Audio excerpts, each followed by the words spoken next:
Coming up right now, we're going to look at the lines from this weekend's games. Chad Millman from the Action Network is here, and he's going to break down championship weekend with us right now on the Sports Bash Live on 97.3 ESPN. Last time I saw Chad was 1 week from next week. We were at the Super Bowl, and if you're watching us on Facebook, YouTube, and Twitter, you can see him, and he joins us now right here on the Boardwalk Honda Hotline. Hey, Chad, welcome back. This is super exciting. I feel like we've stepped into the next era of broadcasting right now.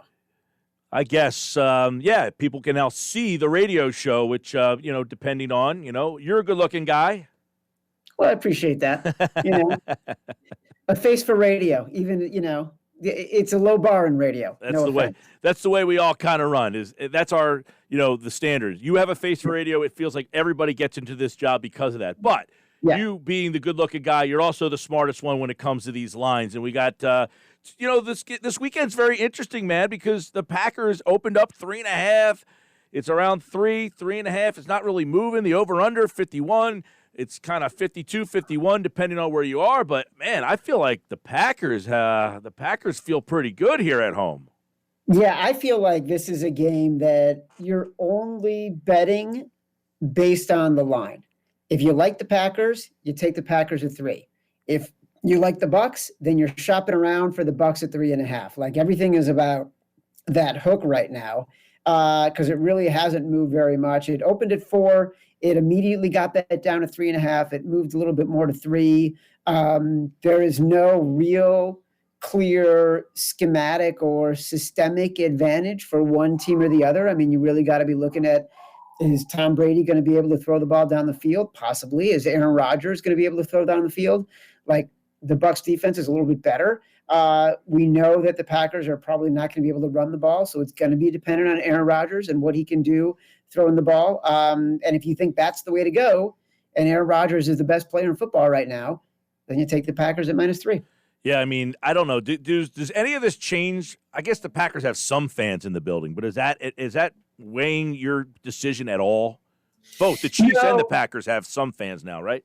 Yeah, not really. Like, I feel like the home field advantage has sort of been baked into the line, and there's very minimal at this point. I think that it was nice for the Packers to have some fans, and it could sound like yelling, but it's not going to be enough that it makes it difficult for the Bucs to move the ball. And to be honest, like, Tom Brady's won plenty of games as an opposing quarterback in difficult circumstances, more difficult than what he'll face in Green Bay. So that's not really a factor for me. Yeah, they went on the road last week and won in a place that is typically hard to win in, but the Saints keep losing in that spot all the time. So that was a nice play for Tampa last week. We'll see where that line moves. It probably won't move all that much. What about the number? You like, it's 52. Do you think there's going to be points in this one? Because last week, Tampa's defense, man, they came to play. So it almost feels like 52 is a little on the high side here.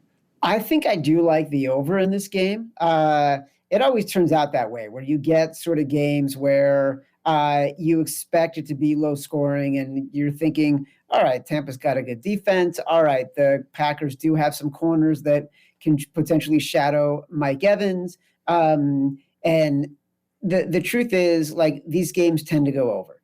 And what I will probably be looking for is see what happens in the first quarter, because conference championship games, Super Bowls, they historically are very, very low scoring in the first quarter. I think in the past 50 Super Bowls and conference championship games combined, I think 10 have had more than 10 points in the first quarter.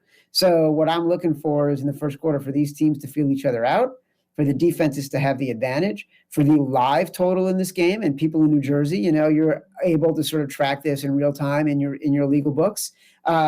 See what the total drops to. Can you get it below 50?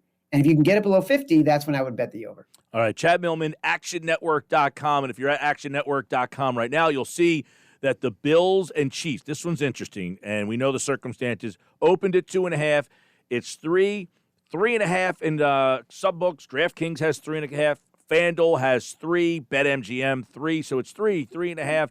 But that over-under total went from 50 to 54.5. So let's start with why that thing jumped so much. Well, I'm seeing like different numbers. Like I'm going back to Sunday night. Sunday night around 9:30 in the evening. The Bills were 1-point favorites, and the total was 55. So a lot of the numbers that you're talking about, those are some of the look-ahead lines, right? And so it was 54, and it was 55 and Bills -1. By 10 o'clock, it was 55, and it was Chiefs -2.5. Immediately, bettors believed Patrick Mahomes was going to play. They were betting on the Chiefs. They liked them as underdogs. They were liking them all the way to 2.5. By 10:20, the game was 3.5, and the total had been bet down to 54. So I'm going to judge it based on the Chiefs being 3.5 and the total being at 54. And what I will say is that I lean towards the under in this game. I think that the Chiefs totals have been overvalued significantly at Arrowhead and because of Patrick Mahomes. And that is a trend that we've been seeing for a couple of years. So that's not something that is like just for this game. They are just overvalued generally because of their high-powered offense. I also like the Bills in this game. And my feeling is as we get closer to Sunday, you might get a better opportunity and get the Chiefs, get the Bills at +4. But in situational football, 3rd and short in the red zone, the Bills have been a better team. Since these teams faced each other, I think 11 weeks ago, the Bills are winning their games by an average of 14, the Chiefs by an average of 7.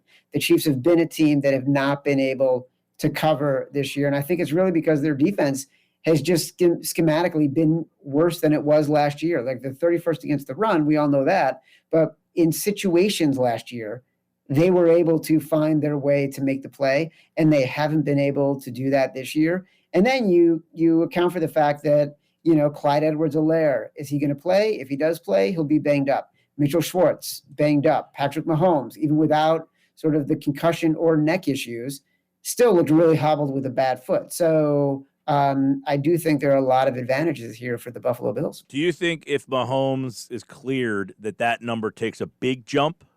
Like how high do you think it goes? I think he has been cleared, and I think it'll go. I think it'll go up to 4. I don't think you're going to see it go much higher than that. I think that the books know that if they get it to 4, there's going to be a lot of buyback on the Bills. So I think if you get to the 4, you take it. Of the two games, which is the smash it, smash it, smash it? Bills, Chiefs. Give me the Bills. Smash the Bills. Take the Bills. Wow. I might take a little piece of the Bills on the money line too. Really? Yeah. All right. Look at that. Get a little. They're really good. Look, they're a really good team. They're really well coached, and you can say all these things about the Chiefs too. But I do think that there's a level of invincibility that the betting public believes in with the Chiefs that bettors don't actually believe.